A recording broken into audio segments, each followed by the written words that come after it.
My name is Michael Turner. For the last 15 years, I've worked as a special agent with the FBI, focusing on civil rights violations across the country. But at home, none of that matters. I'm just dad to my beautiful 7-year-old daughter, Emma. Emma was born with spina bifida and she's been in a wheelchair since she was 3. But her spirit shines brighter than anyone I know. Her laughter fills a room. Her kindness touches everyone she meets. And her courage humbles me every single day. When my wife passed away from cancer 2 years ago, Emma became my entire world. I promised her that no matter how hard life got, I would make sure she always felt safe, loved, and respected. That promise brought us to Willow Creek, a quiet suburban neighborhood where I thought we'd find peace and acceptance. We moved into a cozy single-level house on Maple Lane 3 months ago. I chose the place carefully wide hallways for Emma's wheelchair, a good school down the street, and a community that seemed welcoming at first glance. Most of the neighbors greeted us kindly, but not everyone was as warm.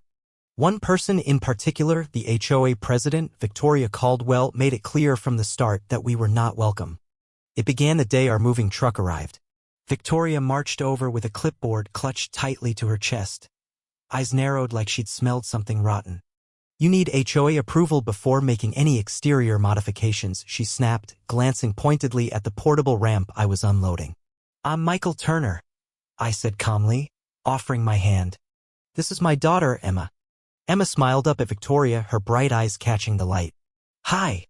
I like your earrings. They're shiny." Victoria didn't even look at her. "We have standards to maintain, Mr. Turner. Unsightly modifications aren't permitted." The Americans with Disabilities Act allows for reasonable accommodations, I explained, keeping my tone steady. "That includes ramps for accessibility."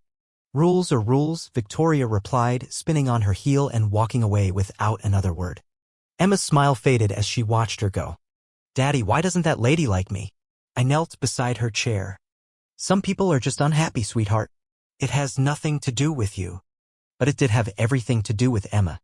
Over the next 3 months, violation notices piled up at our door. Our mailbox was supposedly too tall. Our curtains were the wrong shade of blue. Even the sunflowers Emma planted along our front walk became a problem. Each time, I responded politely but firmly, citing federal laws and HOA guidelines. I never once mentioned my job at the FBI. I wanted to be known as Emma's dad, not as a federal agent. Things came to a head at the quarterly HOA meeting. Our neighbor, Mrs. Rodriguez, insisted I attend. "Victoria is pushing new rules that could force you to remove Emma's ramp," she warned. "You need to be there." So, on a warm Thursday evening, I rolled Emma's chair down the sidewalk to the community center. She wore her favorite yellow dress with butterfly clips in her hair, and I promised her ice cream afterward if she stayed patient through the meeting. The room was already half full when we arrived.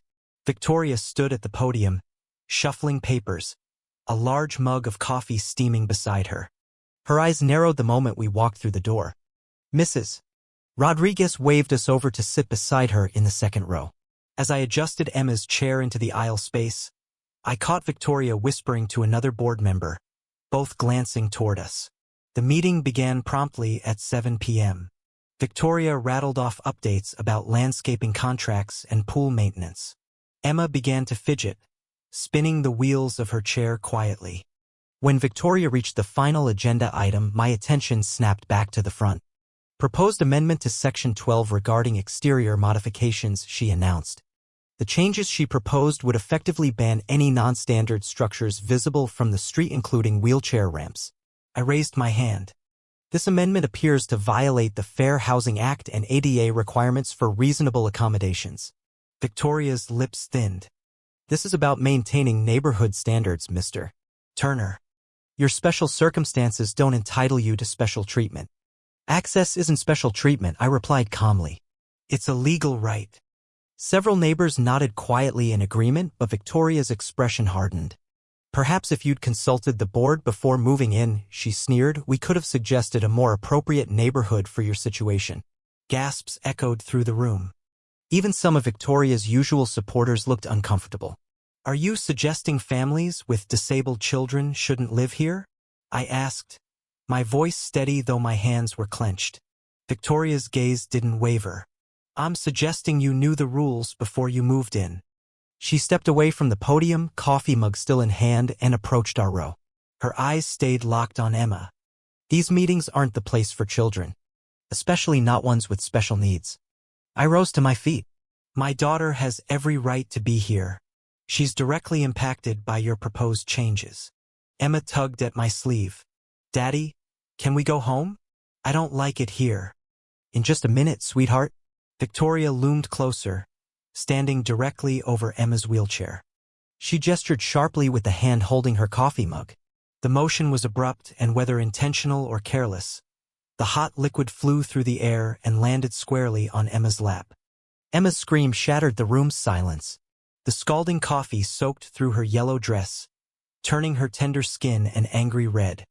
She thrashed in her chair, sobbing uncontrollably. Emma! I dropped to my knees, yanking off my jacket to blot at the burning liquid, but the damage was already done. Mrs. Rodriguez scrambled forward with napkins, shouting for ice. Neighbors rushed to help. But Victoria just stood there, holding the empty mug, eyes cold as ice. She shouldn't have been blocking the aisle, she muttered. This wouldn't have happened if she wasn't in the way. The room froze. Every eye turned toward her. Every ear heard her words. Gently lifting Emma from her chair, I cradled her against my chest. Mrs. Rodriguez, I said, my voice deadly calm, please call 911. My daughter needs medical attention. Of course, she said, already dialing. I turned to Victoria, my anger icy and controlled. And you might want to call your lawyer. Victoria's face drained of color. You can't possibly think. Special Agent Michael Turner, FBI Civil Rights Division, I said, my badge flashing as I pulled it from my pocket. What just happened here isn't an accident. It's an assault on a disabled minor. The room erupted in shocked whispers. Victoria took a shaky step back. You can't intimidate me just because of your job. This isn't intimidation, I replied, my voice low but clear. This is me protecting my child. And I will use every legal avenue available to hold you accountable for what you've done. The ER doctor confirmed second-degree burns on Emma's legs, stomach, and right arm. Watching her tiny body shake as nurses applied burn ointment and bandages felt like the sharpest pain I'd ever known. It hurts, Daddy, she whispered, gripping my hand. I know, baby. But you're going to be okay. Officer Mitchell arrived shortly after Emma was stabilized, waiting respectfully until the nurses finished. We've taken statements from 6 witnesses, he told me. They all confirm Mrs.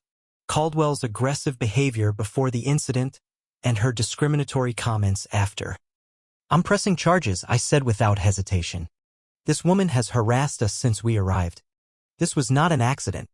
The DA is going to take this very seriously, Officer Mitchell assured me. In the days that followed, our community showed us more kindness than I could have imagined. Mrs. Rodriguez brought meals.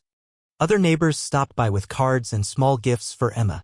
Even the HOA board members expressed their apologies, distancing themselves from Victoria's actions. Victoria was arrested and charged with assault, reckless endangerment, and ADA violations. She hired an expensive defense attorney who claimed it had all been an unfortunate accident. But the witnesses, the evidence, and the paper trail of harassment told a different story. When the preliminary hearing date arrived, Emma surprised me by insisting she wanted to come. We have to stand up to bullies, she said firmly. She dressed herself in a blue dress dotted with silver stars. Like a superhero, she explained.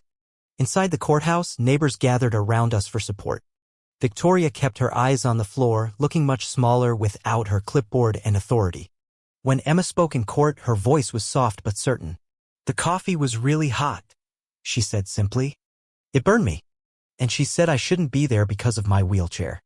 But my wheelchair is just how I move. It's not wrong. The judge listened carefully, then ruled there was enough evidence to proceed to trial.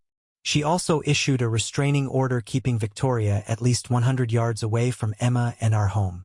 Victoria's lawyer protested, but the judge stood firm. The safety of a child outweighs any inconvenience this order may cause. The trial drew attention from the local press. Emma, ever brave, told reporters, I just want other kids like me to know they belong. Nobody should be mean to you because of something you can't help. 2 months later, facing mounting evidence and public pressure, Victoria pled guilty as part of a plea deal.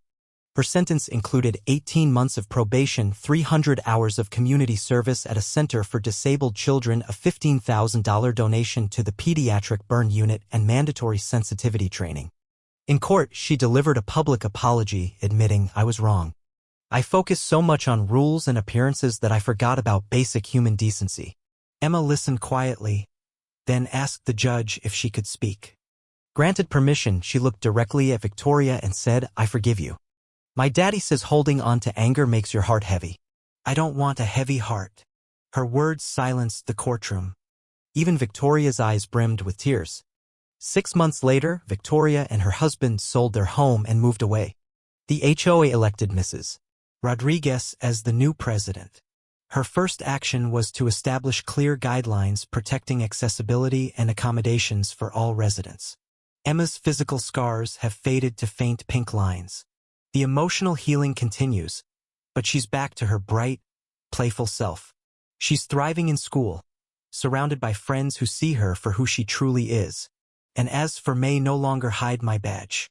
Not because I want special treatment, but because I've learned that sometimes standing fully in your truth is the best way to protect the people you love. At our neighborhood picnic last weekend, Emma rolled confidently through the crowd, laughing with her friends and joining in the games. "Are you having fun, sweetheart?" I asked as she reached for her second helping of ice cream. She nodded happily. "I love our neighborhood, Daddy. It feels like home now." As I watched my daughter laughing in the sunshine, I realized that justice isn't just found in a courtroom. It's found in the hearts of those willing to learn, to change, and to stand up for what's right. And in the courage of a little girl in a wheelchair who taught an entire community what it really means to be strong.